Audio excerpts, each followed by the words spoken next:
Hello and welcome to the Aquarist podcast. I'm your host, Randy Reed. This episode of the podcast is sponsored by Aquarium Co-Op, the premier online source for your freshwater aquarium needs. Aquarium Co-Op offers the best products available on the market to date. From my personal go-to fish food of extreme krill flakes to Fritz Complete Water Conditioner, you can be assured Aquarium Co-Op is only carrying the best. And let's not forget that Aquarium Co-op has a massive selection of live aquarium plants to choose from. From Anubias to Vallisneria, there are always so many options for you to plan your next community tank or aquascape. And right now, I would encourage you to check out a relatively new plant to the lineup, Cryptropica. It grows so full and bushy, it has easily become one of my favorites in my 75-gallon community tank. And as a disclaimer, I am an employee of Aquarium Co-op, but more than that, I'm still a huge fan and customer. Now, on to the interview. Today's date is Tuesday, February 18th, 2020. 2020? 2020. My guest today is Bentley Pascoe. Bentley is a longtime friend of the podcast, having been the guest for episode 17 way back on June 1st, 2018. It's been quite some time since Bentley and I have had a chance to talk fish for an extended period of time, so I figured it'd be good to bring you all along for the ride. So Bentley, welcome back to the podcast. Thank you, Randy. It's good to chat. It's been a little while. Hey, other than that little trip up on the 2020 thing, that actually was not a terrible Not the worst intro intro. read. Yeah, and I think it's been, I think that episode in China that I filmed was actually the last podcast interview that I had recorded, and it's been like 3 months since then. So yeah, it's like riding a You're bike. you're a busy fella. You're a busy fella. Yeah, so there is not really too much of a rhyme or reason for this conversation, other than just you and I to talk fish, catch up, see what's going on in each other's respective fish rooms. More so your fish room than my fish room, but you're always welcome to ask me questions, and we can keep the Oh, conversation and the dialogue going. And it'll I will happen. say there is a disclaimer that a whole part of not only just wanting to connect with Bentley again, but testing out a new method of recording the podcast.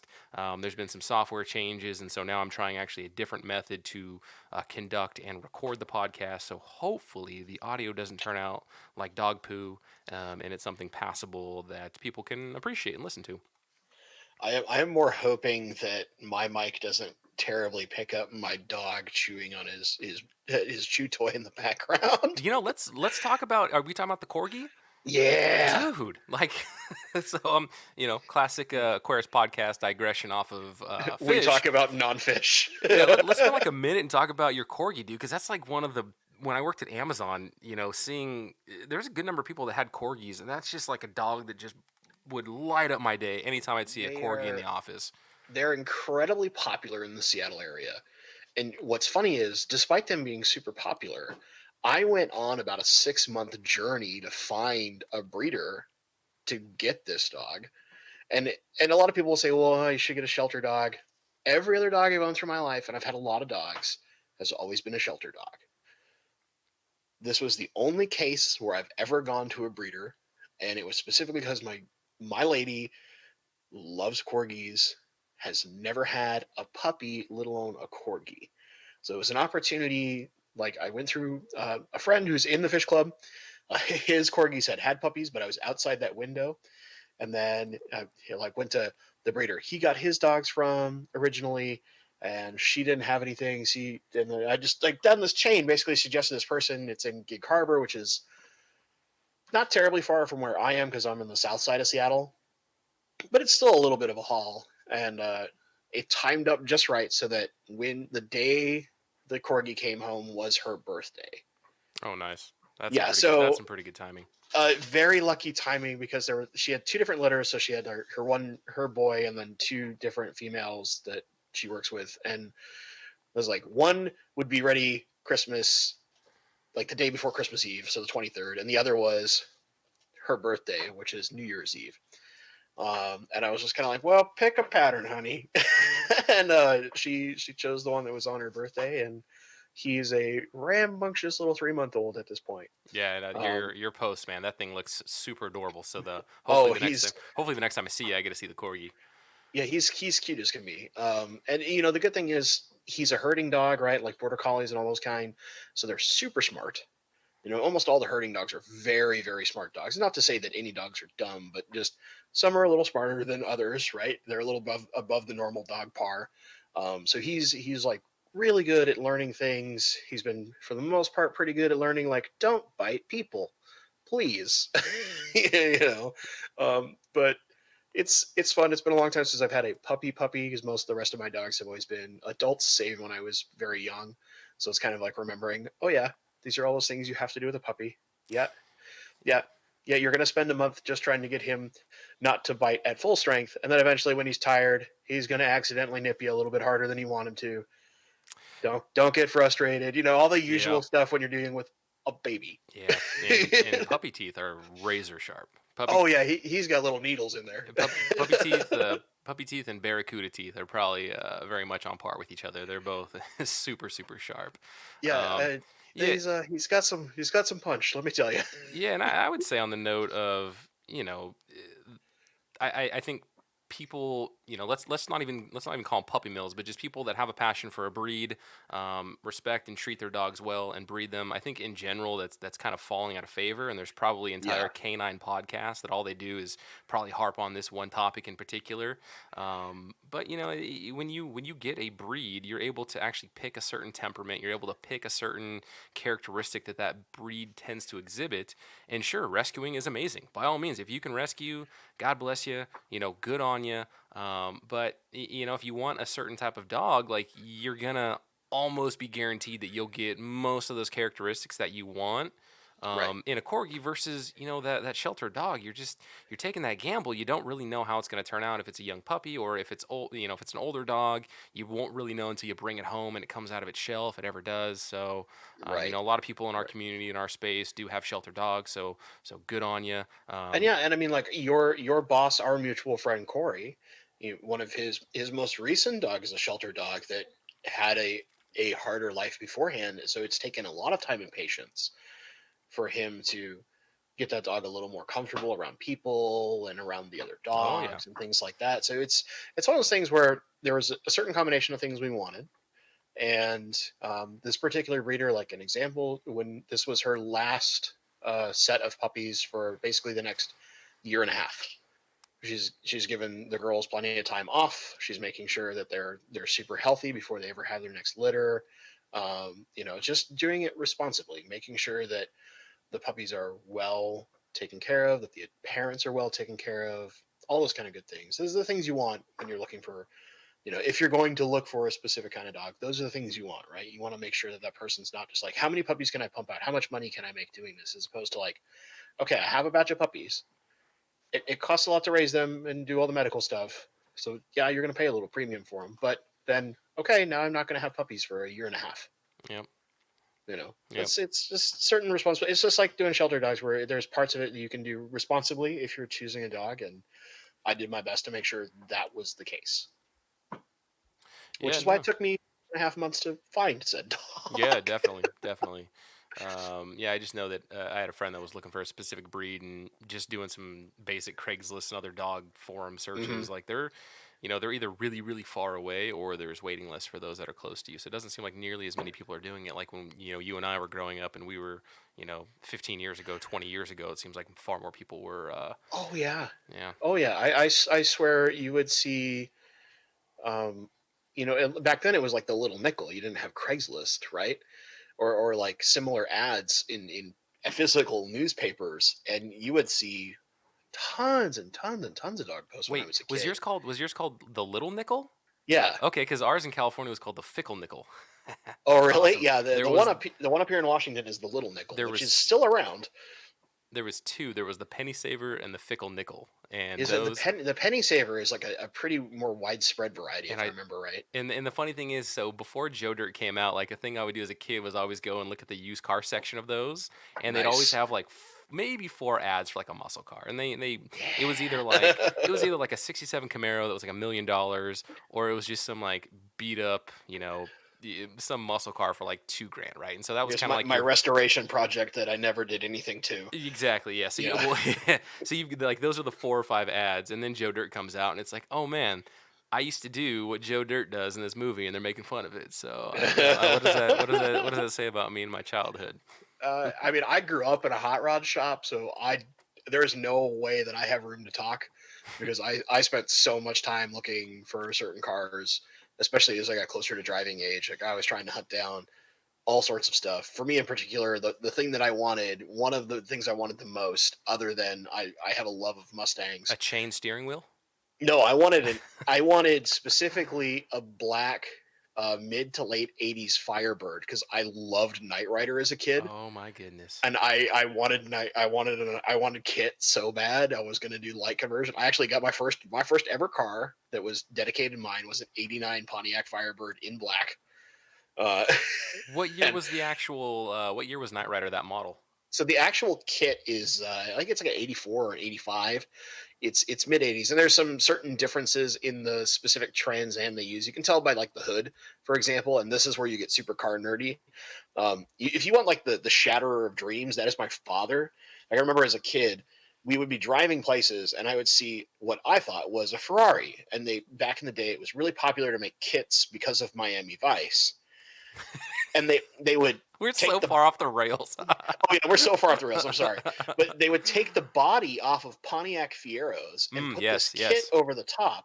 And my dad, like, I remember being like 8 and driving to this event out in Bothell that we were going to. And I'm like, Dad, look, Ferrari, Ferrari. And he's like, oh, and he glanced for, I swear, a second. He's like, no, son, that's a Fiero. You can tell by the wheels.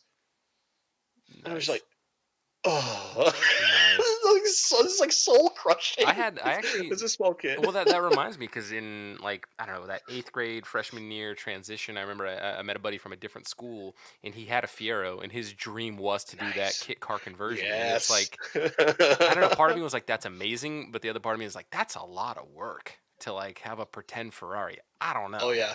Oh but yeah, but it's so cheap compared to the real one. yeah, but it's not. I guess it's not the real one though. But all right, I've probably lost every last subscriber that was like, oh, Randy put out another episode. Let's listen to Fish, and we're 5 minutes into it talking about Kit, the Knight Rider Yes, and Fiero kit it's the cars. real test. The real test is how dedicated they are to the fish info. Yeah, that's a good times. Well, I am trying to consistently hit 1 hour on episodes now, so I just filled up what a just sixth. just some filler. Yeah, there we go. That's some solid. That's some solid filler. All right, Bentley, let's talk fish, man. What have you been up to? What's been Oh, new in your fish life? Or you can just fill me in on Greater Seattle Aquarium Society, some info that I'm missing since I've been so absent from the club scene and I haven't sure. been able to attend any meetings. So we just had a talk from one of your previous Mm, guests, the absolutely wonderful Lawrence Kent. gosh, how great was that talk? Every talk, I've only had two from Lawrence so far, but Lawrence is just such a wonderful personality to listen to. He's such a good storyteller. This one especially. So this one is all about Africa and a particular country inside of Africa that is 100% Islamic nation that is basically on the highest tier of don't go there list because of the rates of crime and how often they'll kidnap foreigners and things like that. But Lawrence had spent time in the Peace Corps there over 20 years ago when he was a younger man. And part of the goal, other than finding, like, he was going to find African arowanas and some certain cichlids, he was going to find some friends of his from when he was in the Peace Oh, Corps. this is he did this 2019, right? He took his son. Yeah, Yeah. he's not been back very long. So he took his son with him, and just the story behind it is fantastic. Which It if people haven't listened to episode 3 or 7, which one is it? Like Yeah, one it of the was very early. yeah, I actually it's when I was working at Amazon downtown Seattle. Lawrence was gracious enough to give me like 30 minutes of his time. I walked over to where he worked, which is also in downtown Seattle. Or South Lake Union technically, and we had lunch, and then we recorded a very very brief episode, but it's all content that he hasn't shared in any of his talks, and this guy's given a ton of talks, and one of the nuggets that he shares, which he probably does mention in his talks, is that I'm pretty sure it's all 3 of his kids are actually born in Egypt. So it Yeah, just wild stuff. And Lawrence, I mean, speaks like a thousand different languages or something crazy like that. But oh yeah. I mean, he's watching him share incredible. those posts on Facebook of him and his son in this Islamic country, or just any of his posts where he's in Africa or Asia or wherever he is. I mean, the guy's like philanthropic Indiana Jones. Like it's Yeah, absolutely amazing the stuff he does. and there's I don't know that his talks will ever make it online other than inside of our club. So I don't want to totally spoil the story, but like Don't spoil. Yeah, don't spoil the story one of the because things he was going there for is African arowanas, and being the fish collector he is, he's going to find them, right? That's not the spoil of the story. The spoil of the story has to do with the people he knew in the Peace Corps. That's the cool part of the story. mm, Um, well, he didn't just find an African arowana. He found a nest wow. with hundreds and hundreds of like inch long fry in the nest. And so, like, one of the short videos he showed us is pulling up a small dip net with just easily 200 or 300 of these baby arowanas in Wow. them. And I was just like, oh my. I was like, yep. And I can't take any of them back, even though I want to. But I found them and I caught some. And That's that's all I amazing. need. It's really cool. And he found all these like super cool cichlids, taught quite a lot about some of the indigenous. So like the Nile perch is actually supposed to be in most of the areas he was in, unlike how it's in parts of the Amazon and ruining all sorts of other places because it was brought in as a food The source. Rift Lakes, yeah. Yeah, or the Nile tilapia. I'm sorry, not the Nile perch, but um, yeah. So it's he's like, yeah, and here's where it's actually supposed to live. Mm. If ever, yeah. So that's one of those like promoting people joining their club, like that caliber of world class speaker. And Lawrence, I mean, he goes and does stuff with NANFA, so North American Native Fish Association. So he's down in the South talking in Alabama, Mississippi. He's in the Midwest. He's given talks at those clubs. So I'm sure this talk will probably make its round around the circuit. And Yeah, so if you hopefully it will go if to several clubs because if it's you fantastic. if you haven't joined your fish club, or if you have a local fish club, check and see who their speaker list is. And if you see the name Lawrence Kent, you want to go. That is an Go. absolute must see, must attend talk. I'm super bummed that I wasn't able to go to this one, but thankfully I know Eric's doing the video editing right now, so I will be able to Yeah, watch it as I because say, good news. You're a member and you can watch it online yeah, I in may. the super secret place. Which one did I do? I just did my renewal. I think I did the 2 year. I think I went. I think I went. Yeah, they don't let us do the longer ones anymore because for a while they had a 5 year, Hmm. and they like it disappeared shortly after I joined. Because at first I was like, oh, I'll just do the 1 year, and then I'll probably make my decision, later. Because I didn't really know how awesome our club was until I went to the first couple of meetings, and I was like, I made a mistake, and I should have just done the 5 year. Yeah, and I mean, it's what is it like $20? $20 a year? Oh yeah, it's It's it's stupid cheap. yeah. I mean, we that, spread. that the club's not trying to make money off memberships Yeah, really. you spread it out over that annual basis, and it's pretty darn cheap, and especially what the club gives you back, and I'm sure most of the clubs in their around the country try to do a similar thing for their members that put forth a membership. Yeah. So again, can't I in general I cannot recommend highly enough joining a club, being active, and then also if you see the name Lawrence Kent, you have to go save the date, get a babysitter, whatever you have to do. Although I failed. I didn't get a babysitter, but Well, I it's look at it like this. In the case of Lawrence, like he's not as well known on YouTube as say Gary Lang or Greg Sage or any of the YouTube personalities. But I've seen Gary's like a personal fish hero of mine. I love when Gary Lang speaks. Lawrence Kent might be a more entertaining storyteller. And like Lawrence is really and good for sure, for I sure. have a ridiculous bias because I'm a rainbow fish nerd and Gary talks about rainbow fish, right? I have a ludicrous bias in that selection, but if you get a chance to see Lawrence, don't miss it. Just don't miss it. It's so worth it. Absolutely, yeah. Any other actually? And speaking of the club, I'm currently drinking water out of my Greater Seattle Aquarium Society 2019 General Auction swag cup, Yeah. which I took I loaded the 3-year-old in the truck, went down. I think we drove like an hour just to get to this place because I needed this cup and I needed a shirt. I didn't need a single thing at that auction, but I Yeah, had to have those it swag is kind of the items. opposite side of everything for you as far as the greater Seattle area is concerned. It's pretty far, yeah. I mean, part of me is with granted I have zero time whatsoever, but I want to start up like a splinter East Side club and just whether we meet virtually or just, it's like three people that meet down the road and I buy everybody pizza and we just sit around a table and talk about fish for 30 minutes, basically like what they're doing up in the North Sound, but just get Yeah. something closer to home.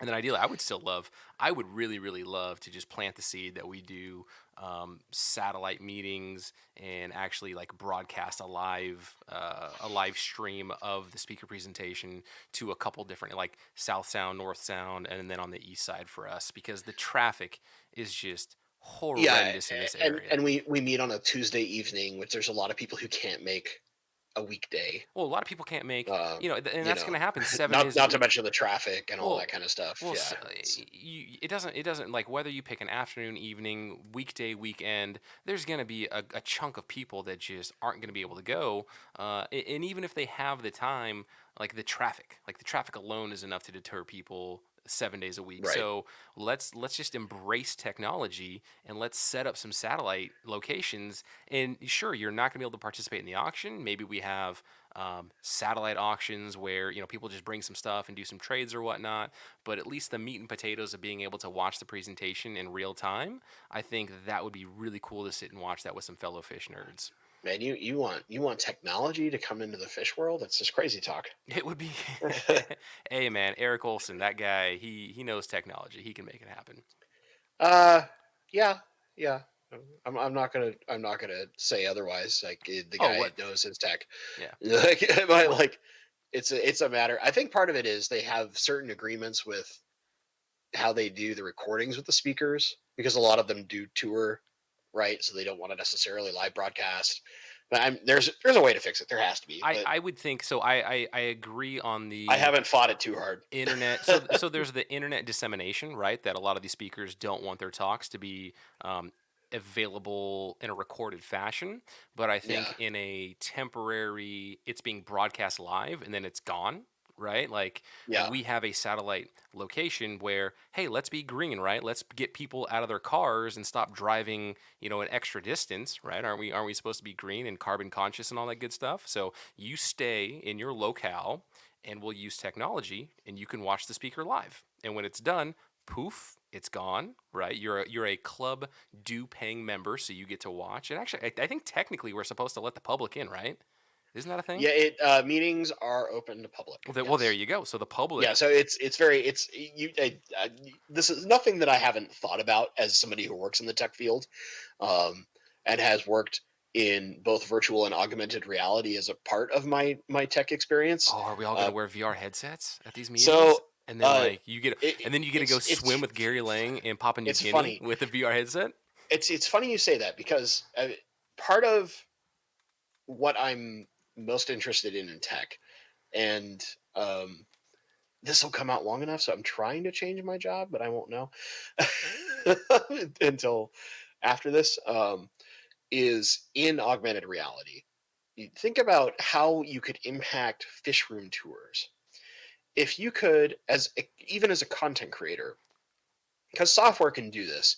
Sit your camera down and let it record certain things, and software could digitally stitch a full altered or virtual reality environment of your fish room together. And you could film each tank for a certain number of minutes so somebody could walk past and see that tank and then hear you or see you walk them through virtually. Where you think, like fish room tours are super sweet, but how much better would it be if it felt like you were standing there while Corey interviews Gary Lang? Well, I think Or, or while having somebody like, Randy Reed walks me through his fish room personally. Like how insane of a change would that be? Not just like YouTube content or video content, but the way that we as hobbyists get to see some of the people we know, or some of the, like, even some of the more famous fish people that are out there that may not be able to travel anymore because they're getting kind of old, right? What if you get an opportunity to, like, before that person is gone from this world, some of those legends that are out there, and I can guarantee you know who I'm talking about. don't name names. Well, But just yeah, say no, you've I do. interviewed Well, the man I'm well, talking about. You've well, interviewed, most of the so people. I mean, a lot of the people in the hobby are kind of at that stage getting in older, true, life. yeah, and but an ability to see that person walk you through their fish room, tell you stories about some of the fish they want to tell stories about and make it like you're standing right there.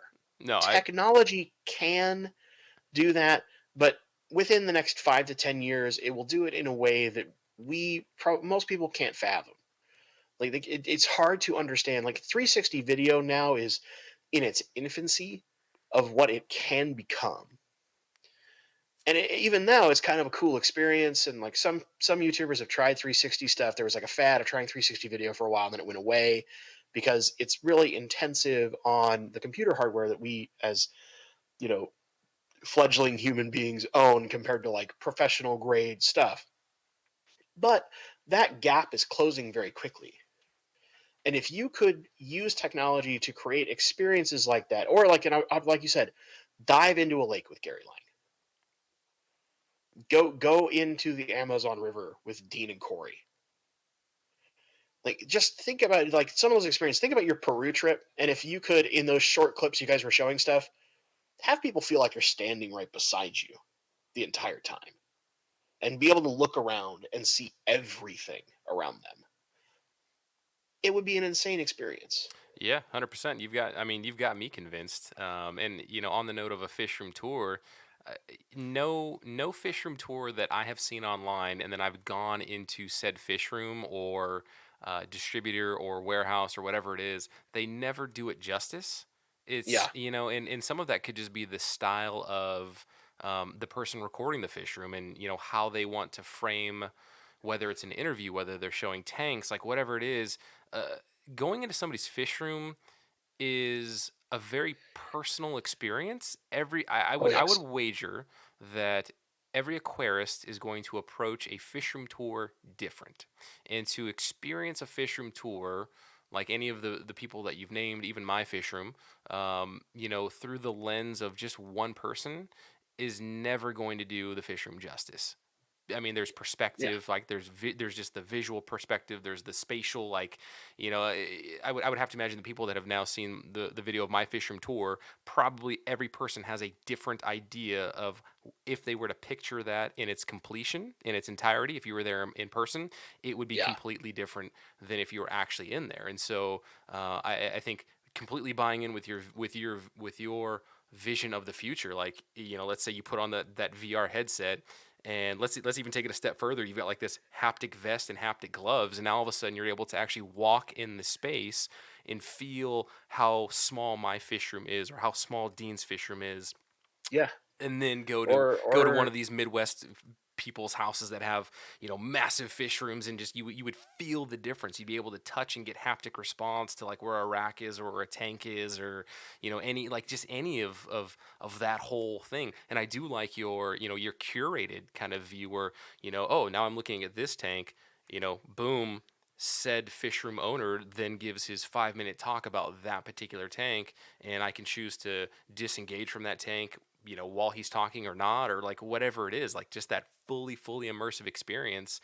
And from what technology continues to do, I would completely have to imagine that that's going to be on the horizon in the next 5 to 10 years, if not like in you two have to think years. that like currently the standard is 4K that most of your YouTubers have the capability to film in, and that's not even using super expensive cinema gear.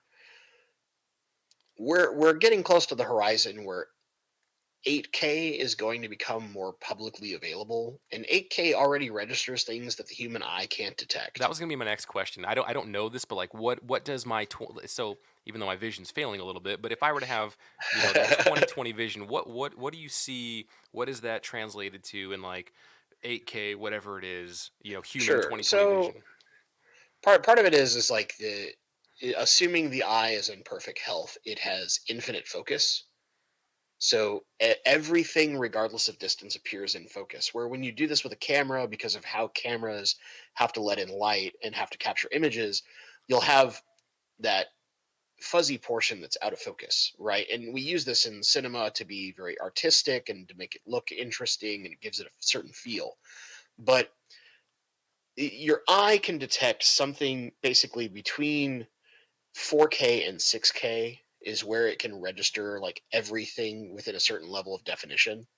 Once you get past into like true 8K and past it, you're getting color and level of sharpness that the human eye is not designed to interpret.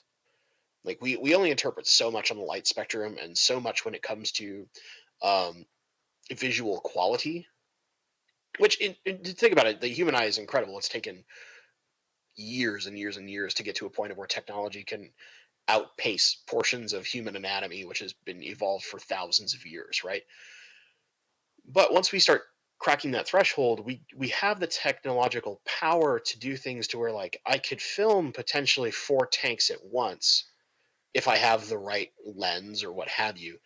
And the sharpness of the image is so strong that a person can focus on one, and technology in software could zoom in to that, and you'd still have like a 4K image zoomed in on the tank, so that it would still be incredibly sharp, and you could register all the beautiful colors of whatever fish is in there, like without having to like do incredible amounts of work, like up close with every different tank, and then far away, and then we're getting to a technological point where some of the things that we've seen in science fiction for years now are going to be real. The things that you saw in Ready Player One, like fully immersive virtual worlds, can become real, and we can use that in all sorts of ways in media.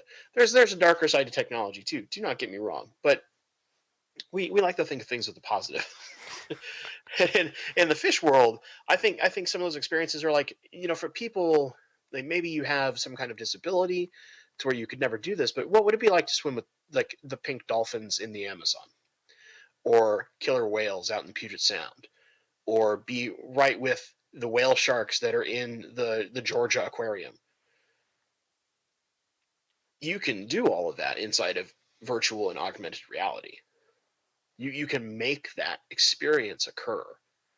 And you can make it even more real with like tactile gloves and stuff, so you can literally feel what it feels like when a stingray comes over the top of your hand and eats out of your hand. Mm-hmm. And like those are things that happen in like touch tanks in a Sea World, even though they're not the safest thing in the world to do that, but they've been doing it for years, so whatever. But for people that couldn't do that, we can use technology to create those experiences, which in the end I think will give a greater appreciation for nature. For so those of us who are on the conservative side of things and want to protect habitats, that gives you the chance for more people to appreciate some of these things, and the more that people appreciate them, the more likely they are to create places like a Project Piaba, where they're down there preventing businesses from totally destroying the area by buying that land and using it as a conservative space to protect ornamental fish, or whatever. Maybe it's with birds, with some people that are into birds, or certain specific species of wild cats, or whatever that might be. It's an opportunity to potentially change more than just technology, but change how the actual world is, and what becomes of value to native people in third world countries that might be looking at, well, how do I most efficiently feed my family? I don't care about your silly ornamental fish unless it makes more money than any other thing I can do, and then I do. Yeah, what's funny is with this technology, and as you bring up Ready Player One, and what pops in my head with VR is that I've yet to play those Oculus Star Wars lightsaber games. Is bear with me on this one, right? So we're talking about all these potential positive benefits for the nature aspect of it, and people swimming with whale sharks and whatnot. But if the technology is so advanced and it's so there, and it's continuing to be so much more immersive and real, would people just want to do those Star Wars battles? Would people just want to immerse themselves in pure fantasy, escape, Ready Player One realities, and completely detach themselves from, I don't care about a rainforest because I need to go level up in this super awesome game? Like, right? Like, I feel like that may, like, hopefully, I don't know. Maybe I'm You're being a going bit down of the a, dark side. yeah, I'm being You're going down pessimistic here. the dystopian side. I'm being pessimistic here, but But think about, like, let's take Pokemon Go, right? Pokemon Go technically is an augmented reality game. everybody turns Um, that off though. It's garbage. right, but I wouldn't know. I mean, not like I play Pokemon there's Go or anything. there's handicaps to it. But remember, like when it first came out, you would see hordes of people who you would never see walking in a park. Walking in a park. Now imagine if you can make altered or virtual reality experiences that not only encourage some level of health by, if you want to swim with dolphins, you actually swim in a sense, right? Or you want to go, um, you know, cycling with Lance Armstrong or whatever the heck it might be. You pick your realm of interest if it's not specifically fish. You can tailor things that not only make that experience more immersive, but also can promote health to people who may not normally do those things. And it improves the quality of life for people overall. But you assume, though, that they would take swimming with dolphins over trying to catch waterborne Pokemon.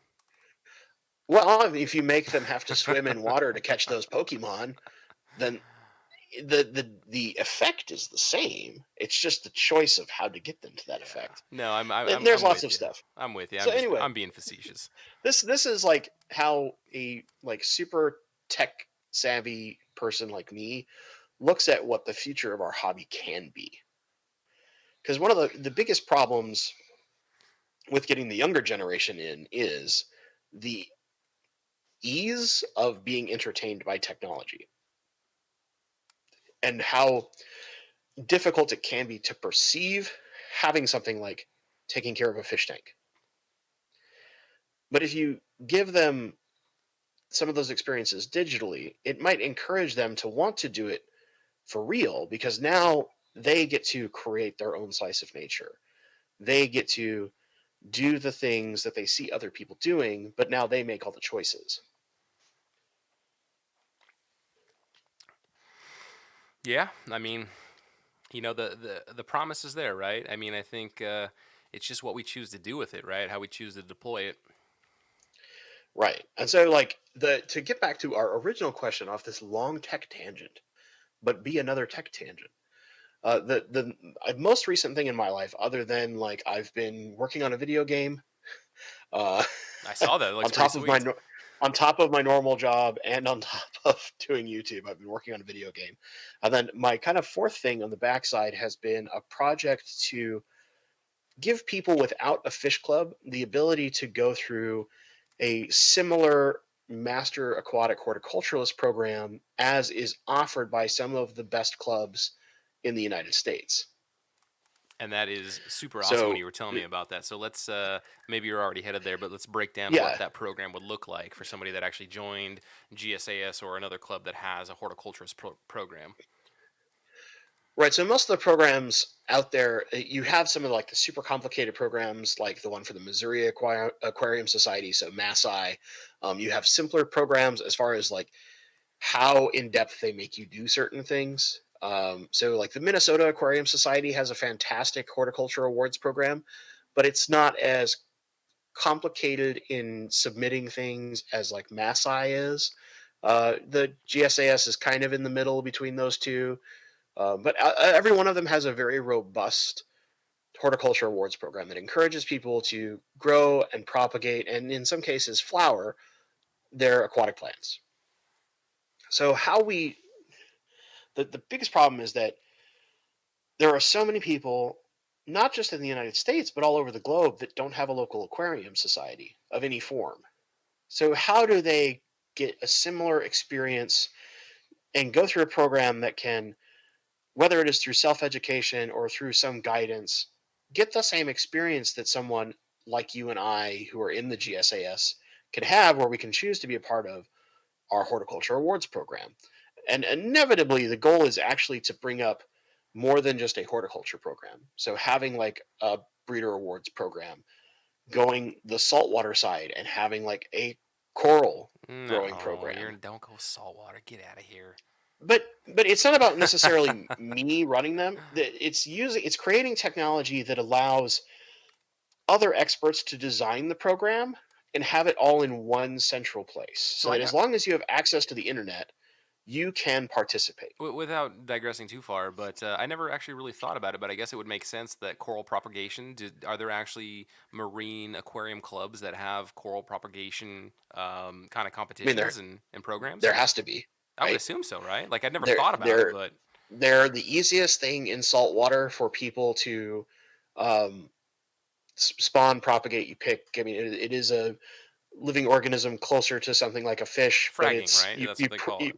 yeah, you propagate more closely to what how a plant would be propagated. It's Mm-hmm. kind of this weird middle ground is how coral works. Mm, Um, but there has to be, like, I know there are saltwater aquarium societies, and I imagine some of them have some level of coral program, and yeah. they might even have breeding programs for some of the fish that can be captive bred, like clownfish and Mm-hmm. yellow tangs and things like that. But each one of these is a different kind of skill set inside of our aquarium hobby. So why not? The thing that astounds me is that no one's done this before, and maybe it's just because people don't see um, until YouTube. Like, I don't think people have like seen where people might want to do this kind of thing. Because a lot of the most common thing I get is like, how do you become a master aquatic horticulturalist? Because I feature plants a lot on my channel, and it's like, well, usually you need a local club that has a horticulture awards program. And eventually I started thinking to myself, well, do you need one like that? Couldn't we just make one? Because we can look at all the examples that are out there and extrapolate a system, which is all I'm doing is I'm building a system based off of several of the best systems that are in the US, with a little more complexity than some of the simpler ones, but not quite as complex as, like, say, Masai is. Just because it needs to be easy for anyone to participate with very, very simple checks and balances. So basically, all they have to be able to do is submit pictures. And from there, it would, it just has to be able to go back to whoever, quote, the admin, unquote, is for them to verify, yes, they planted Pogostemon octopus. And in this picture, they've propagated it at once. Where it's like they had 5 stems, now they have 10. Next time they had 10, now they have 20. Okay, they've done all their propagations. Here's your points for propagations, Yeah. right? You can the workflow in technology is simple, but there's nothing out there right now that mimics that workflow that is an off the shelf product. You basically it has to be created for how all the horticulture awards programs tend to work. So that's where I'm stepping in. I have developer friends. It's pretty easy for me to go to my developer friends who often make me feel not very smart at times because they're incredibly smart people. And just go, okay, here's what I have pictured. How hard is it for us to do this in code? And most of them are like, well, we could probably do that in X time frame.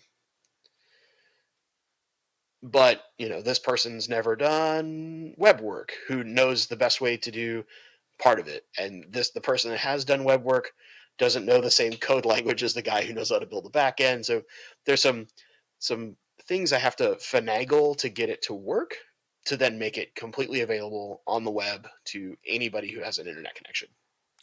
Nice. So let's do two things real quick. One is Sure.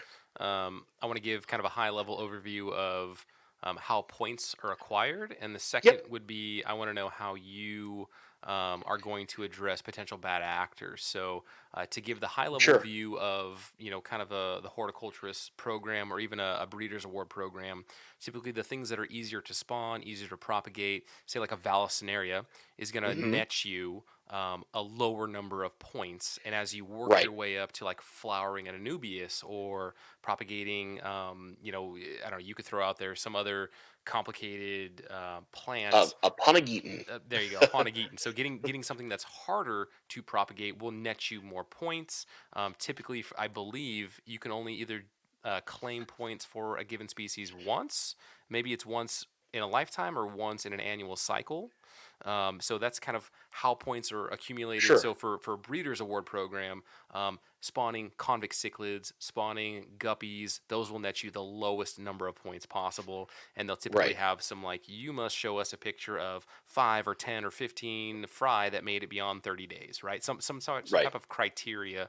And then as you step up and it's like, oh, you bred Shodanite puffers. You get like 1,000,000 points, and you just pretty much win for the entire year, right? So it's You're a crazy person in Arizona. you How are did you figure this out? you're a very crazy person in Arizona who's taking on even more puffers of different species. So yes, so yeah, so you basically get this, kind of tiered, stepped Right. reward point system, and that really pushes you to go, oh man, so I'm kind of breeding everything in this lower tier, but what's that next tier up? And it really helps you to know, like, oh, that next tier up is kind of a logical progression for me. I shouldn't go from guppies to Shodanite puffers right off the get go, because there's going to be, there's just such a steep learning curve. Well, the club has kind of already given me the stepwise progression of, oh, okay, so I did live bears, I did convict cichlids. Oh, I should probably try angelfish. Like, maybe that's the next one. So instead of 5 points, you'd get 10 points. You know what I mean? And Right. so on and Right. so forth as you go up that ladder. And so, are you going to structure the point awarding system in a similar fashion with what you're envisioning? So there's a combination of things in my system, and this is where the complexity comes in. You have points based on the difficulty of the plant. So things like duckweed. There you go. It is an aquarium plant. It is worth points. It's like the hardest, bro. It's not worth very much. Because for some of us we can't get rid of the stuff. Um, and then as you get progressively harder, things like propagating aponogetons, where you tend to have to actually flower the plant and get a seed from that plant and then plant said seed, is where you're going to see higher point values. Now, every aquarium society out there that has a really good program has a really robust list. Masai has the most robust list. It is almost too complicated for its own good. So I'm basically basing the point values off of those, Do they keep it at the genus but level, or do they actually go down to species? both. Wow. Okay.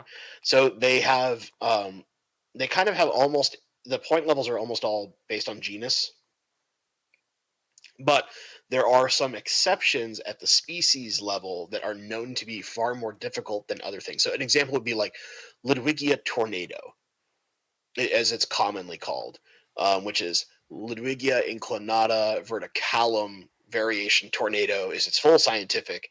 Um, it's much harder than any other Ludwigia. It's a very, very finicky plant. Same with like the white Ludwigias are very finicky, especially submerged. So those have a slightly higher point value than all the rest of the Ludwigias. Because otherwise you'd be like, oh, all Ludwigias are super easy. They should only be worth 5 points, right? But then you're like, Ludwigia tornado is only worth 5 points. Are you kidding me? I've killed this plant 4 times, and I'm supposed to be really good at plants. I don't have a personal experience with that or anything. Stupid plant. um, where the complexity comes in is that my system, as it is currently designed, and it's not done. I'm playing with it to make sure that it's not easily exploitable, uh, because I don't want someone. So like I've looked at, say, my club system and realized that if I really wanted to, there is a way to very quickly exploit the system to get a lot of points very quickly on plants that aren't that hard. And I've chosen never to do that because it feels so scummy. I've chosen to just grow the stuff I like or grow the stuff that is challenging to me. But the difference in my system is you are going to have, rather than just telling how did you propagate the plant, there are category requirements. So you'll have like miniature masteries inside of a master aquatic horticulturalist. So you'll get a stem mastery, you'll have a rhizome mastery, you'll have the different kind of epiphytes, you'll have a moss mastery. I put a small preview out on my community tab for folks just to look at some of the basics, without going deep into like point levels and things like that. And then you'll have things like, in order to get to Master Aquatic Horticulturalist, you'll have to have completed every one of the categories, and each category has a slightly different requirement of number of plants you have to propagate. You will have to have flowered at least a certain number of plants, and you will have to have propagated at least a certain number of species of plants, on top of the point requirement. So basically, all it does is it forces you to get a little bit of variety. And the reason why I do that is I think it's important to be a quote master unquote horticulture person when it comes to our aquatic plants is to understand a certain level of expertise about every basic type of plant. So Java ferns, which are adventitious child plants, the way that you propagate them, other than their rhizome division, is significantly different than how you would propagate Anubias, where Anubias is basically purely rhizome division. You can more effectively replicate things like bulbitis and Java ferns in different methods. Your rosette style plants, so like your swords, are going to be different than your crypts, but one is easier to flower than the other. So there's all sorts of room to learn kind of a certain level of mastery of every type of those plants before you're going to be awarded Master Aquatic Horticulturalist. And that's the complex part of my system, but it is all achievable because you could easily do only the bare minimum in some of those other categories, like when it comes to sword plants versus mosses, and then you could earn the bulk of your points or numbers of species in stems because there's a million jillion different rotalas alone. You could just be a rotala expert and not really touch Ludwigias or Pogostemons, although it's pretty unlikely because most of those are pretty easy to grow too, and get all your points there and then fill out your variety that's required for like to hit your number of categories by just doing the bare minimum of all the other plants. And if that's how you want to do it to quote exploit the system unquote, okay, but it's going to actually be harder to get to that level of mastery doing it that way than just by kind of doing a balanced approach and doing like, well, I'm going to do this number of swords and I'm going to do this number of crypts and these mosses and these floating plants, a couple of Java ferns, a couple of Nubias, a couple, a few Ludwigias, a few Pogostemons, stuff like that, where you just kind of play with a little bit of every plant. You're going to learn more that way. But more importantly, you'll complete the program faster doing it that way. So I get what you're doing as far as trying to get that balanced approach, trying to get people to be well-rounded Mm-hmm. horticulturalist. Hello, Plant nerds. 9:37 in the evening. Um, so those people that would say, let's say they abuse Rotala, they abuse Pogostemon, and they Sure. try to work their way up the ranks, but they're still not necessarily, they're gaming, but they're not being bad actors, and they're not cheating, and they're not submitting false pictures. So is there Right. some type of a photo verification? You must download and print out a QR code that's then present in all of your picture submissions, or is it just, look, man, if somebody's gonna go down that route, like, whatever, we're gonna take each case, we're gonna prove it, we're not gonna go and try to do machine learning algorithmic security nonsense, like, are you going to go and take that route and actually try to scour the internet and do image verification that this is an actual true unique image to this user, to try to weed out the truly bad actors, as opposed to somebody that's just trying to game the existing system without breaking any rules and falsifying Sure. submissions? So, um, I guess there's a couple things. Like, one, entering the program will have a cost because operating a website and web servers cost money, right? So I can't do it entirely for free. If I could, I would. Um, so if somebody wants to spend their earned money to completely game a system, I'm not probably. Initially, I don't plan to take a machine learning approach for validation. However, whenever a plant is submitted, so you could think of each, just because this is easy for you, you could think of each submission of a plant as an order in a warehouse, right? Why is that easy for me? Your experience with warehouses. I'm Don't just don't don't you give me this. So and just to work people through the flow. So you have the initial order submitted, right? This is I've just submitted the plant, and it's going to have all the information about the plant, and that allows the admin, which for the start will be me doing this effectively by hand, verifying that like you have the right scientific name, and then you have to have a picture of the initial planting of the plant. So in order to just start that submission, you have to have a picture. so that I can look at it and identify the species and go, you said that's Pogostemon erectus, but I'm looking at it, that's Pogostemon octopus, right? So if you have the wrong plant, if you haven't done that plant before, it will get fixed, and a message is sent back to the user, just like, hey, you submitted it as this. It's actually this plant. At the admin level, we've changed it and locked it in. It's now Pogostemon octopus for your entry because you haven't done it before. If you've done it before, then it's rejected. Then, when they go for their first propagation, they have to have a picture that verifies, and you can look, you'll see the initial planting picture, and now you'll see the first propagation picture. And if all of a sudden they're in a completely different tank, something's up, right? Now, Well, so you, so couldn't it be a different tank though? I mean, if it's a stem plant and you cut, yeah, you can cut be. it and then you put it in a different tank. It can be. So this is one of the things where you'll look at, um, does the quality of the picture line up?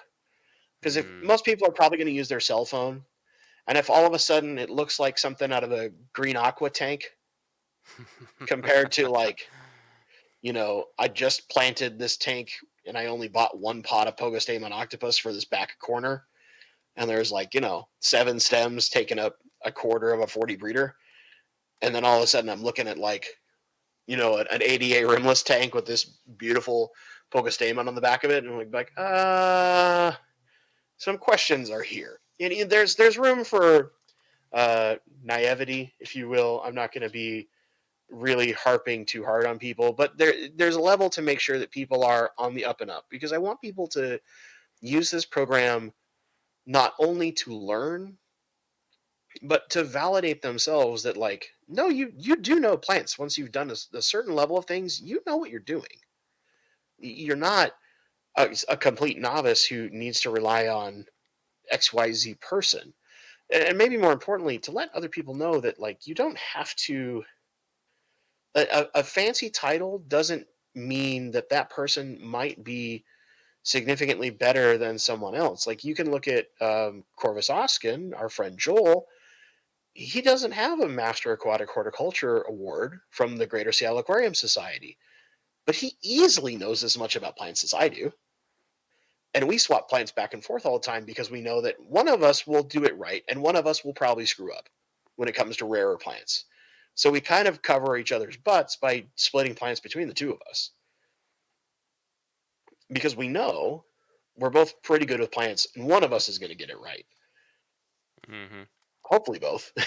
But it's one of those things where it's like, you don't necessarily have to have a fancy title to learn plants, but if you want that validation, that is kind of what this program is designed to do. It's designed to educate people, let them kind of teach themselves a little bit, because I firmly believe that the best way to learn about plants is to not be afraid to fail, and to just try things. Like, even if that plant is like, people are like, oh, I don't know, that plant's pretty hard. Like, is it really? Try it. So now let's talk. I like this. I think this is great. I'm very Sure. excited that you came on this evening and you're able to share this with us. Um, let's say um, we've talked about kind of as an individual. You're engaging with the program as an individual. Hmm. You are attaining titles, which what. Titles may be silly or whatnot, but they're fun though, right? So I Right, and my program also only goes so far. mhm, It's not like my club where I'm a master horticulture aquatic horticulturist 17 times over. 8 now, working on 9. It's just you only have, you have certain levels, but then once you hit grandmaster, you're done. So yeah, as I say this, we're talking about at the individual level, attaining Right. titles, doing submissions. Now, how do we leverage and what's the plan for the community aspect, Sure. for growing through your community, leveraging all these people that are engaging with the program, leveraging that knowledge, potentially trading unique species with others in different states or in different parts of a given state. Yes. What do you have in mind, if anything, for the social aspect of this? So what I would love to do long term, and in the short term, we can only do so much, but the long term is to give anyone who participates in the program basically an opportunity to opt in. They don't have to opt out. So they have to opt in. I want to make sure that it's something that they volunteer for, not that they are forced to remove themselves from. Because as someone in technology, I know how frustrating that can be. Um, to basically have you might call it a marketplace, or you might call it like a trading board or something like that, in order to put yourself into a system that makes some level of screen name as opposed to your real name visible, so that if Randy wants to try and find a certain plant and has, a list of 5 or so plants that he's currently growing that are available to trade in order to get that plant, that can be done. And also, like, the goal is long term. It's not just a horticulture program. So, like, including other aspects of the hobby that we can reliably do things for. So, like, if we were to integrate a cares program, if we were to integrate a breeder awards program, um, working with appropriate people who have levels of understanding of how those programs work and what you think is fair to, like, it's talking to someone like, say, Dean. Dean does not have a master breeder award from the Greater Aquariums, Seattle Aquarium Society, as I recall. Right. He should. He might, like, from just years ago. He, Maybe he he just probably stopped doing submissions. he doesn't participate in the program actively, even though the man breeds more fish than, I swear, anyone on the West Coast. Um, as far as like a hobbyist level. Um, but if you talk to those people, they can go down like, yeah, you really can't call yourself a master unless you've done X, Y, Z. And that might just be like Gary Lang has often said, like, you can't call yourself a master breeder unless you've bred tetras and danios and this and that. Like, you kind of have to touch everything, and not everything, but most of the major categories of fish before you can really call yourself a master of something. Um, Creating more programs like that is something I kind of want to do in the long haul, and being able to create some, I guess, technically social network, although I've always hated the term social network, um, because it often leads people to be antisocial. But creating some level of network to where a person who participates in any one of those programs can opt in to the ability to trade with other people, or maybe it's, working with a community like Get Gills that Dan's Fish runs, where, any given person can create their own shop, and maybe you have a profile that links to your Get Gills shop or something like that. If people want to look up, like, hey, I want to get a hold of this fish, and it, like, shows you all the people that have bred that fish, and the people that decide to opt in, it has a link that takes them to their appropriate storefront, wherever that might be. And you probably have a list of approved ones. Like, you don't want to go to too random a Facebook page, because Facebook is very anti-selling live animals. But, some level of linking toward, if it's like, say, Cascadia Aquatics or Steenfod Aquatics that have their own websites, let them link to that if they choose to opt into that program. For those who are more on the hobbyist level, and maybe they just like, maybe it is just like a forum where they're at or something along those lines, let them link to those things where they can be contacted, so that if people are interested in certain things they have propagated in the sense of plants or bred in the case of fish, they can try to reach out to those people who want to be made available to contact to potentially sell or trade anything that they've done inside the program. Would there also be kind of like a mentorship thing? So I was looking at the Sure. ACA's Facebook page, and it looks like Facebook has a group feature for mentors, and so some people can kind of nominate themselves. I'm sure there's probably some type of Right. a verification process, but hey, I am Bob, plant grower extraordinaire. I love interacting with people. I love helping newbies or intermediates or fellow experts, Hmm. work through the challenges of breeding, or I'm sorry, of propagating, any plant that I've done. So here's the catalog of what I have propagated. I have opted in. Anybody can contact me, and now we've moved away from the idea of trading and marketplace and selling, and now it's just purely knowledge base, dissemination, sharing of information, mentorship. Is there room, and is there uh, a thought of putting something like that in place as well? Yeah. So the other thing that I've thought about, you mentioned it pretty well. As far as I like an official mentorship program, I haven't charted that in my head yet. But what I kind of wanted was for each of the appropriate programs to have any number. It's probably a small number, but it doesn't necessarily have to be content creators. But let's say that the breeding program has advice on how to breed, the smaller South American cichlids, and that might be a video featuring Dean because he's very good at it, or angelfish, right? But live bearers might be somebody like Greg Sage, and appropriate if they have something like a YouTube channel or some place where they have continuing lessons on what they're experts at, having links to those sources if they want them. But I haven't thought in depth yet about a level of I've completed this program. Can I then vet myself to be a mentor for other people joining the program? It's in my head, kind of in the very, very far back, because it's more upfront. It's like, how do I get just the first part of this online before I expand it further? But it is kind of in my head of like, how do we create good mentorship or educational content that helps people that might not use YouTube or might not use some of the other sources, but somehow stumble across this. Maybe they're in a small club like the North Sound Aquarium Society that doesn't have one of these programs yet, and they're having their members use an online resource until they get to a point of where they have their own internal way to do that, or maybe they just use that online resource the entire time for their club. Who knows what is the inevitable use of how this can be, but my goal is that I want to make it as accessible as possible, so that if something like a small club that starts up in Yakima, Washington, or some small part of Ohio or what have you, that doesn't have a major club close enough, can use those resources as a part of their club, because they can make it. One of the things I thought about was like, what if they have a club affiliation part of their profile, and if they put in a club, then you could have, if a particular person that you verify as the president or vice president of that club has a profile, they could see at a glance like how certain members have progressed, like have they completed whatever award levels they've completed.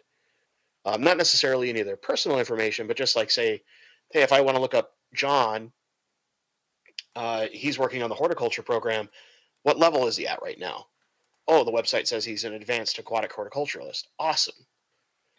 And he's this far away from hitting the next level, or whatever that is. Whatever the percent progress is. That's something that I have thought about a little more in depth, just because there are some clubs out there that don't have some of these programs because they're either too small, or maybe they want to do those programs, but they don't have the people capable of running that, or the technology capable of running that efficiently for them. Making a tool like this useful to them is something I have thought about a little more in depth than specifically, say, like a mentorship program. No, that's all awesome, Bentley. I mean, I think I'm asking you questions that are farther down on the roadmap of development, things that maybe aren't at the front and center. But I think the fact that you've thought about them, and that you've clearly put a lot of time and a lot of effort into this. And it's a space of the hobby that you're so passionate about. I think it's fantastic. I think this is so great, and these are the kinds of things that individuals in our hobby should be encouraged to pursue, to just be one of those greater good things, right? And just make it so that the hobby is more engaging, more immersive, and take it from being this kind of typical introvert kind of thing, and really, really Yeah. leveraging. I mean, come on, let's be real here. Like, a lot of us are, No, yeah, that's a lot. introvert. That's a lot of the people in our hobby. I do a podcast, and I'm kind of introverted myself, and just really leveraging technology, leveraging your experiences, and just doing something that has the potential to be a major contribution to the hobby. And I think that's fantastic. Yeah, it's one of the things that I made a joke when I kind of offered this up. So I let my audience decide this, by the way. My What I chose to focus on. So at first I asked them if they even wanted me to, because it required me to do one less video a week. Normally I was doing two, now I only do one a week, because I need that spare time. just Sure. Yeah. because of my schedule. Like, in order to acquire that time, it's basically like I can either do an extra video every week, where you have the 2 videos a week, or I can work on a quote larger project. Just sleep two Um, hours a day, man. What's wrong with you? You uh, trying to get that full 8? Pff, greedy, I mean, greedy, bro. I'm happy when I get 6. Uh, so, but I left that up to them, and very overwhelmingly, people were really interested in a project. Um, no, that part wasn't as overwhelming. It was still a good margin as far as a vote is concerned. And then there were several projects I put out there, and the one I put at the bottom was lofty, but I knew that a couple of these options would do the same thing, and that was change the aquarium industry. Because I thoroughly want to, in some way, shape, or form, leverage my understanding and my capability in tech. Because too many manufacturers, I would say, are complacent when it comes to what you can do in technology these days, when it comes to providing products to we hobbyists. It's freaking And terrible. yeah, I'm in the damn industry, man. It's freaking ridiculous. I'm trying to be polite because I don't want to rag on your boss. No, I'm just kidding. But Oh, it's not us. Don't get me you wrong. guys have seen it. You guys have seen like how much more advanced some of the stuff is in China compared to Europe or the U.S. And even then, it's not to the level it can be. It's And there are some companies out there that have some lofty goals and are trying to do some interesting stuff with, like, machine learning and things like that. Um, we'll see if they get off the ground and can actually do it. I hope so. That would be great. But why not take the social aspect of what YouTube does in the way that it brings people together, and make it so that basically the whole of FishTube, the Fish Fam, whatever nickname you prefer, can basically be one massive global club, and have some of those programs that normally are exclusive to a club that's been around since the 70s or the 60s or the 80s or what have you, and make that available to anyone, even if it's just like, you know, Joe in the Tules of Idaho, who doesn't have a club unless he drives all the way to Washington State, or someone who's in, like, one of my viewers is in a northern part of Canada, and, like, there's not very many fish people in general in any reasonable distance to him. But something like this is an opportunity for him to go through a program similar to what I have gone through, or some of the other clubs that are out there. People who are lucky to be close to a club can go through. It's one of those things that, like, I want to change parts of the aquarium industry for the positive, in the sense of, we have technology to connect people no matter where they are. Why aren't we using it to the level that we can? And this is my way to do that. Yeah, I mean, it's a space, it's an industry that's ripe for disruption, be it on the technology side and just on the Well, there's general. tons of stuff that can be done. I mean, just the general physical, durable goods out there that companies continue to put out the same cruddy models or things that are lacking basic features that people continue to say on forums or wherever it is. If they would just put their ear to the ground and listen to customers and say, oh, people are actually asking for this feature change. Why haven't we done it? And it's because they don't have to, because there's not enough competition, there's not enough disruption. But Uh, Randy, if we make a heater last 10 years, how will we sell enough heaters? yeah, I mean, it's look at Toyota and Honda. Short of shrapnel airbags, they've done a pretty good job with Which is quality not and. manufactured by them, so it's not technically their Sure, no, I know, fault. I know. And that affected more than just them. It affected Ford. It affected, But like, nonetheless, though, I mean, everyone. they produce a quality product and Right. they're still in business and they thrive to such the Well, and point where they look at disrupted the industry and made everybody follow suit if you want to play ball in this car industry. And and so, that great example in the car industry. Look at the brand loyalty for people who own Toyotas or BMWs. Most of them are so hyper loyal to some of those high quality brands that you look at as a vehicle that's going to last you a long time and is well made. Their brand loyalty is incredible. And I know that, like, several people that I know have all joked about this. It's like, we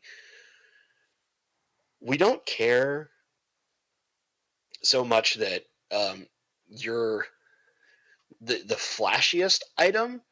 But if your item is the one that's going to last us 10 years instead of 2, then every tank we own is going to have that on it.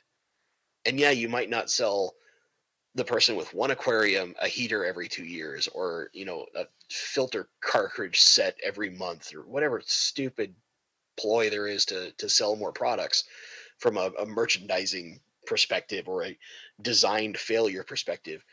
But if you're synonymously the best product out there that lasts the longest, no one will buy anything else, because you'll have dummies like me on the internet who will be insanely vocal about your product. And that has a lot of reach. Because when people ask you, oh, what's the best filter on the market? Well, define best. Like, do you like that filter that can be loud if the water level gets too low, but otherwise it has some nice quality life stuff? Or do you just want the same filter since the 80s that's basically indestructible?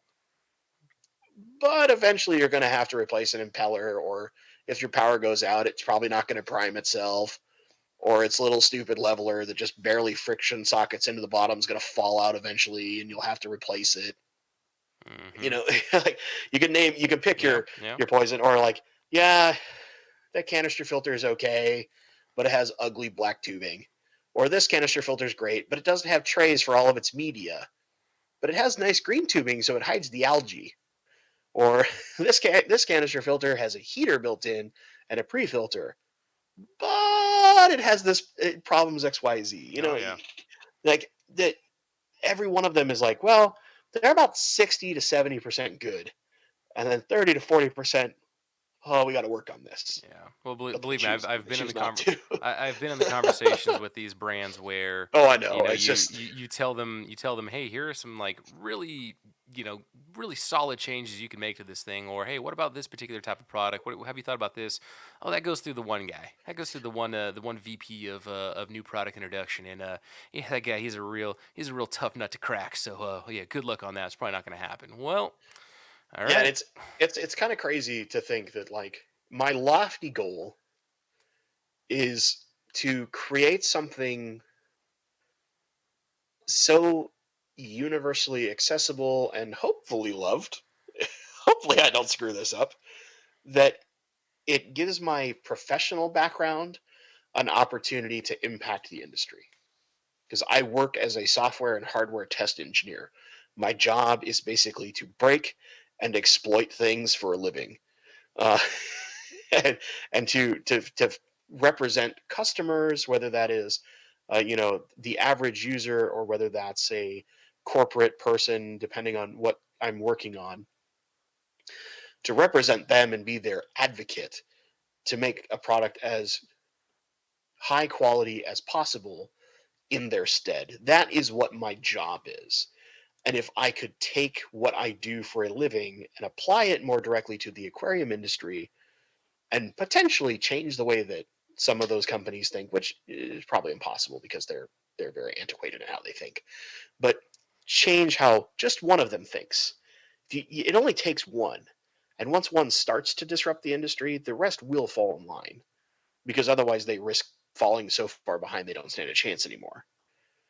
And most of them can afford to fall in line. They they just choose not to. So that's the lofty hope. Can I change the aquarium industry?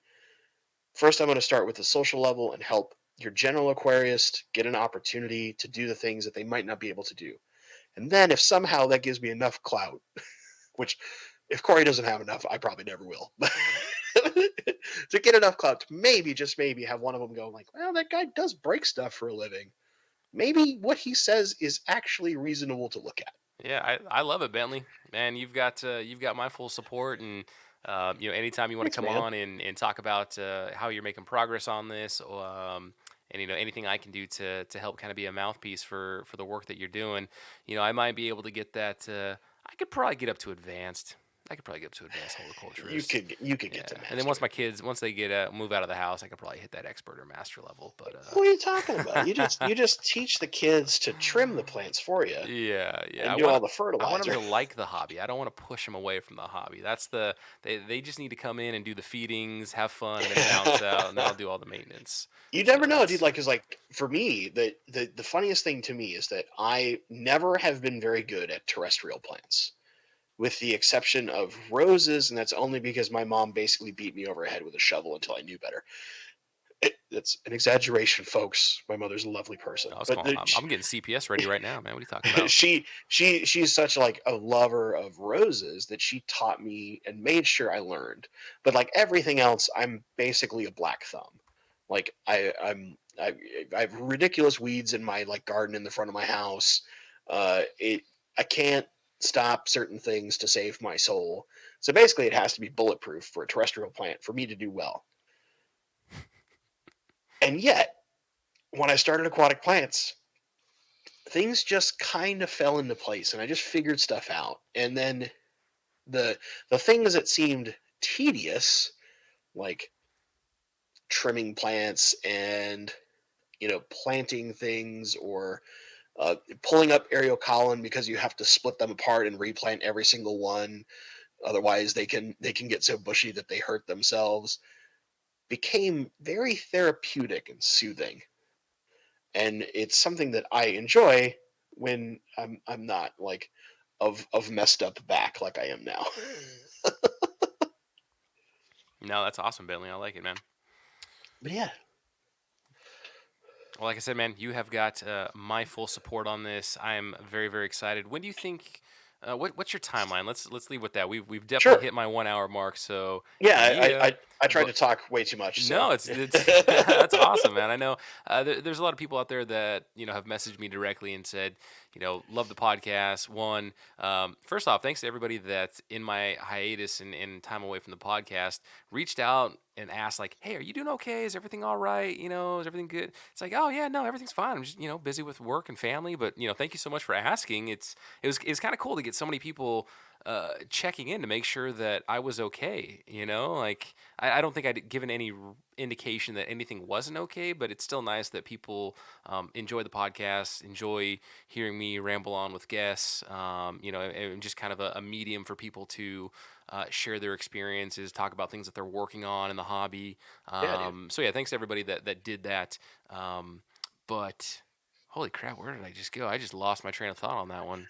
So I think you wanted a timeline, Oh an yes, yes. So estimated timeline. yeah, But thank so you to all of the Aquarius yeah, podcast but thank you. listeners Yes, thank you for caring about Randy. to all the listeners. Wow, how did I get on that? Yeah, It's clearly okay, it's buddy. late. You're It's late. being thankful. It's all So right. then maybe All I am right. a little bit rusty. I'm not even going to edit that out. We're just going to leave that in. Yeah. So what is your what's your timeline, Bailey? When do you think you're going to have like an alpha or a beta, something out there where people can Sure. actually sign up and start playing with this thing? So my initial estimate was that it would take me roughly 6 months from the start, and the start was basically January.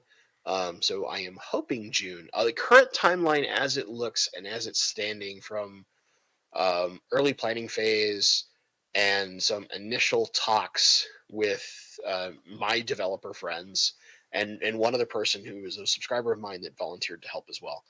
Um, It actually looks like we will probably have a initial code base by the end of April. That's awesome. And then from there, it's getting that integrated into. Right now, part of the planning phase is figuring out whether it's best to do a website or a web app. Um, Doing like phone apps would be something way down the line, just because those are slightly more complex for the backgrounds that me and some of my friends that are way too willing to help me than they probably realize they're being. But most of them owe me favors, so I'm leveraging those. Nice. Well, one of them I literally got him his current job, so yeah, he kind of owes me on that one. But um, so probably early April, and then from there it's just getting it integrated into whether it is a web page or a web app, and that'll probably take into May. and then I'm hoping that I can have a preview for a certain set of people to kind of play and test at in May, and then an official launch would be in June. I got dibs on that, right? Sure. Yeah, there we go. Yeah, most of it is I just need a few people to like submit different photos off of different devices. So if somebody's trying to submit a photo off of an iPhone versus off of their desktop, just to make sure that it accepts those things and doesn't go completely haywire. Yeah. I mean, most of this is fairly simple from a technological standpoint, but as somebody who works breaking things for a living, I know that no matter how simple it seems, it's always complicated. So, For sure, for sure. Yeah, different browsers, different operating systems, all that fun stuff. right, Uh, there's a lot of that too that will be fun for whoever does the actual web coding. Good last luck to that person. last question: have you locked down your domain name yet? Yes, Okay. Is it something you can share? Can I put it in the show notes, even though it's not going to really be active or anything, but people can at least know not that? yet. Okay, not yet. All right, but you've already locked it down though. You've I done your GoDaddy. You own that sucker. Yeah, I've paid my $14 or whatever There it you was go. There you go. for the .com, because technically if it charges it has to be a com. Mm, It's not right to do an org if you do that. But gotcha. Gotcha. also like I'm not a nonprofit, so yeah, there's all those kind of rules. But it's a very simple name. It's very easy. Very cool. Bentley's Plant House. Is that what it's going to be called? No, .com. not quite, not quite. Although that's a good name, you should get that one. Well, It won't involve my name at all. That way, if for some reason um, it needs to pass to someone else, it can. The goal is not necessarily to be mine and mine alone. It's more to be a resource for Aquarist as a whole. oh, for So sure, for sure. if it does need to transfer, um, it can, and it's not like Bentley teaches you plants. Like no, but something a little more generic that will feature me as the head of the horticulture program. Yeah, good stuff, man. So, yeah, I mean, I guess whenever you do have that, I guess I can retroactively update the show notes of this episode, or Sure. we'll have to touch base in May and June, and talk about the progress that you've made, and hopefully we'd be really close to a launch where we can I'm actually tell hoping so. people and invite and do a fun little podcast episode of just kind of a launch celebration, if you will. Yeah, Well, and the first major sit down. So like the game I'm working on launches early March, and then basically the weekend after the game launches is when I sit down with my developer friends at a lunch with a conference table, and we start plotting things out for real. mm, And then I go, okay, you who are far better at code than I can code, but not as well as them. Go forth and let loose the hounds of hell. nice. Like do your work, my friends, and then I'll probably owe you some number of lunches or something. All right. Well, maybe you'll give me something else to share. Right. So I'll share your YouTube link in the show notes for people that aren't already subscribed to you. They need to go and subscribe to Mr. Bentley that would Pascoe. that would be lovely. But let's talk about your. So what if we don't have to talk about it? But do you have a link to the game that you're launching? Can you share that with me so I can at least get Oh yeah, people? yeah, yeah. So that is Awesome. it's a family friendly game. It's a little arcade style twin stick shooter for those who are gamers.